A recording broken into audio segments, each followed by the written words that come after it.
Depuis quelque temps, les réseaux sociaux, les personnalités publiques et les influenceuses ont accordé leur violence sur un mal qui, à ce qui paraît, ne concerne que les femmes et les mamans. Et j'ai envie de dire qu'ils en ont fait une influenceuse médiatisée. J'ai nommé la charge mentale. Le truc, c'est sa définition. Elle est rodée de manière à ce que les femmes concernées puissent vraiment s'identifier à elle. Et c'est ça qui me dérange. Attention, je ne dis pas que la charge mentale n'existe pas. Elle existe bel et bien et je te partagerai mon avis là-dessus et les solutions qui s'offrent à nous pour s'en sortir. La semaine dernière, je parlais des excuses cachées derrière le manque de temps pour s'occuper de soi. Je t'avais d'ailleurs partagé la méthode VRK pour inclure dans ton programme hebdomadaire un créneau pour augmenter ton taux de vibration, un autre pour te recharger et un troisième pour le kiff en toute simplicité. D'ailleurs, dis-moi en commentaire si tu as expérimenté la méthode et qu'est-ce que ça a changé pour toi. La charge mentale, c'est la deuxième partie de l'épisode Comment devenir une maman organisée et vivre heureuse. Et reste bien jusqu'à la fin parce que j'ai 8 clés à te transmettre que j'utilise au quotidien pour ne plus subir la charge mentale. Si tu ne me connais pas encore, je suis Joanne, une femme à la fois mère de famille et entrepreneur. Et je te souhaite la bienvenue sur ma chaîne qui s'adresse spécifiquement aux femmes, aux mamans et aux femmes mamans entrepreneurs. Que tu sois nouvelle ou pas ici, j'ai pour volonté de t'inspirer à reprendre ta place et ton pouvoir de femme en partageant mon expérience et les clés qui me permettent de cheminer en toute puissance, c'est-à-dire en toute conscience. Let's get started!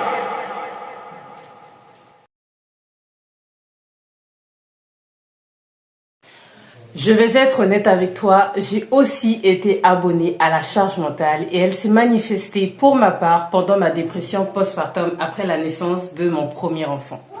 Jusqu'à avoir cette prise de conscience dont je vais te parler. Alors, avant de me tomber dessus, je ne suis pas en train de dire que ça n'existe pas, que les personnes qui en parlent veulent juste faire un buzz. Je ne dis pas ça non plus pour minimiser cela. Je trouve juste que la manière dont c'est médiatisé nous fait plus penser à une vague de trend qui ne concerne que les mamans et que cette vague finira par disparaître. Je me demande aussi pourquoi le discours ne va que dans un seul sens. J'avais dit que j'allais bousculer lors de la première partie de cet épisode et j'entendais par là que tu ne seras pas forcément d'accord avec moi, mais range tes freins, ouvre ton esprit et suis jusqu'au bout. Ok?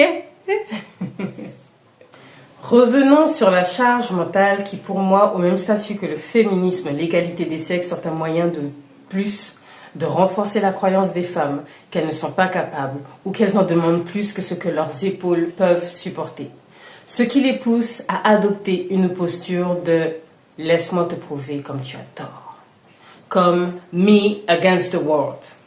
Donc, encore un moyen de nous déconnecter de notre souveraineté, de notre puissance intérieure et notre énergie féminine. Sauf que pour moi, la charge mentale concerne tous les sexes. Voilà, c'est dit. La charge mentale n'est pas féminine ou encore moins maternelle, mesdames.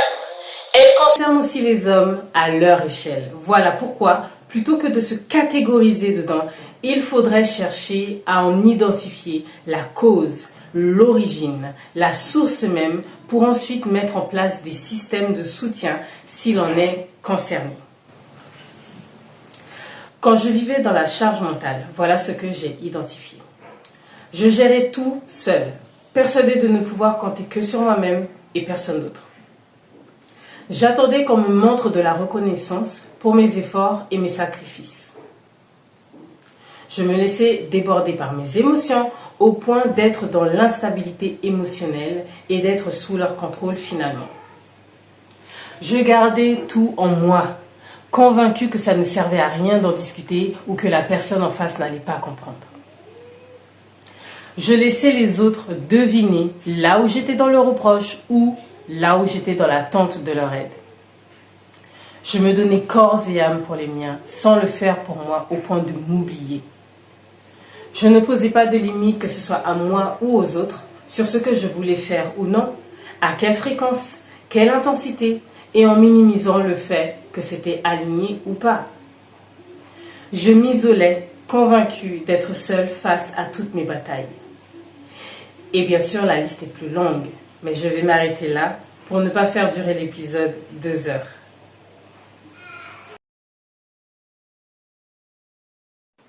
J'ai fini par comprendre que je portais mon attention sur trop de choses à la fois, comme le fait de cuisiner en écoutant un podcast éducatif, jouer avec mes enfants tout en réfléchissant sur ce qu'il reste à faire, travailler en faisant la liste de courses, en me demandant comment se passe la journée pour mes enfants, en anticipant les choses que mon conjoint aurait pu faire et qui ne seront finalement pas faites. Tout ça, qu'est-ce que ça traduit ? Ça traduit l'angoisse de manquer de temps pour tout faire entrer dans un planning figé. J'ai toujours ton attention ? Les clés arrivent, alors encore un peu de patience. Dans ma volonté de m'en sortir, j'ai surtout compris que ma culpabilité, mon sentiment de honte et mon orgueil m'empêchaient de dire que je n'y arrive plus, de demander de l'aide pour m'alléger. Il était plus simple de dire par exemple que mon conjoint me laissait tout gérer au lieu d'avouer que je voulais tout gérer. Parce que l'entendre me dire « je n'y ai pas pensé, tu pouvais me le demander, pourquoi tu ne me l'as pas dit ?» c'était décourageant et très irritant. C'est vrai, pourquoi suis-je la seule à penser et à prévoir tout ça ? Pourquoi je dois lui dire ce qu'il a à faire ? Mais tu sais quelle a été la plus grosse prise de conscience ? On n'est pas calibré de la même manière et encore moins pour remplir ces mêmes fonctions de la même manière. La deuxième est que j'ai des attentes plutôt des autres basées sur mon propre paradigme, mon propre idéal. De ce fait, je m'attends à ce qu'ils aient tel comportement, telle réaction, tel discours, telle posture en fonction des situations face auxquelles je les place ou dans lesquelles on se trouve. Est venu le temps pour moi de te partager les clés que m'ont apporté ces 2 prises de conscience et que j'utilise au quotidien contre la charge mentale. Première clé, discuter de manière constructive et ouverte avec ton conjoint. L'objectif étant de te rendre compte qu'il se pose autant de questions que toi, qu'il anticipe sur autant de situations que toi, qu'il se demande comment soulager ta charge quand tu cherches à soulager la sienne. Simplement, il s'y prend à sa façon, selon sa vision et les modèles sur lesquels il a été construit, tout comme toi.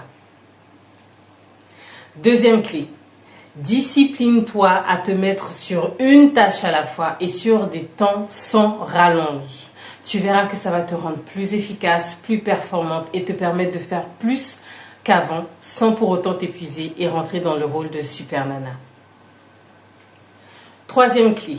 Trouve les mots pour exprimer ce que tu ressens sans pour autant minimiser au profit de qui que ce soit ou sous prétexte de préserver qui ou quelque relation que ce soit. Quatrième clé, accueille tes émotions. Écoute ce qu'elles traduisent ou pointent du doigt. L'objectif est de réduire leur impact négatif sur toi, ta famille et ton quotidien. Cinquième clé, retrouve le plaisir dans ce que tu fais. Et quand c'est par obligation, vois ce qui est bénéfique et positif dans le fait d'accomplir cela. Sixième clé, reconnaître que tu es la seule à savoir quand c'est trop, quand tu n'en peux plus, quand tu as besoin d'aide et que les autres n'ont pas à le deviner si tu veux qu'ils le sachent. De cette manière, tu apprendras à respecter ton rythme et ta nature. Septième clé, changer ta manière d'aborder le couple avec le fait que vous soyez non pas identiques ou similaires, mais 2 êtres complémentaires avec chacun son potentiel qui sera mis au profit de la relation et de la famille que vous formez ensemble. Et pour cela, faire part de vos attentes respectives en respectant le fait que l'autre n'est pas toi, que ses sentiments sont encore moins les tiens et que ses réactions ne sont pas sous ton contrôle. Il vous faut aussi créer et naviguer ensemble sur tous les aspects de votre vie commune. Vous pouvez en plus mutuellement vous enseigner pour élever votre conscience et nourrir vos rapports plus sainement. Ce qui va installer naturellement un sentiment de sécurité, de stabilité, d'union et d'harmonie. Tu as bien sûr le droit de ne pas être d'accord avec moi. Tu as le droit de croire que ce ne sont pas de vraies solutions. Je te mets quand même au défi de les essayer et on en reparlera. Bien sûr, pour une maman solo, ça va s'appliquer différemment, mais il suffit d'ajuster.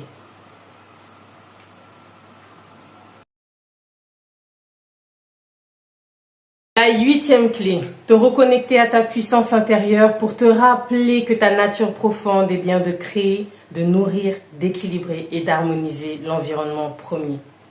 Donc oui, cuisiner de bons plats en anticipant la joie que vont exprimer tes enfants et ton homme en se régalant, ça va t'apporter de la joie et non un poids. Nettoyer et ranger la maison et ses espaces va te procurer de la sérénité et de la stabilité émotionnelle et mentale et non te réduire à un statut de femme ne savant rien faire d'autre. Penser au bien-être des tiens donne un sentiment d'accomplissement et coordonner les emplois du temps te permet de faire bon usage de ton potentiel en tant que gestionnaire multidimensionnel. Alors, dis-moi en commentaire, quelle posture as-tu face à la charge mentale? Toute croyance a de la force parce que tu la lui donnes. Retire-lui cette force et elle sortira de ta vie.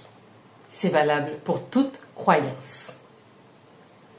Voilà donc les clés que j'expérimente chaque jour et j'espère qu'elles te serviront à toi aussi.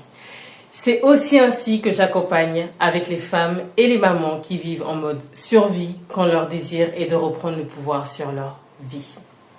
Je me mets tout simplement à leur disposition avec des pistes de réflexion, des clés et du partage d'expériences.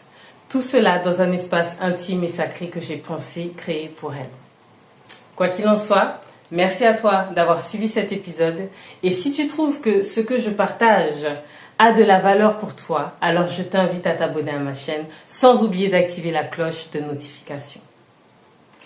Et bien sûr, si tu connais une femme qui actuellement vit dans la charge mentale, partage cette vidéo. Elle a besoin d'entendre tout ça. Merci. À la semaine prochaine pour un nouvel épisode. Ciao!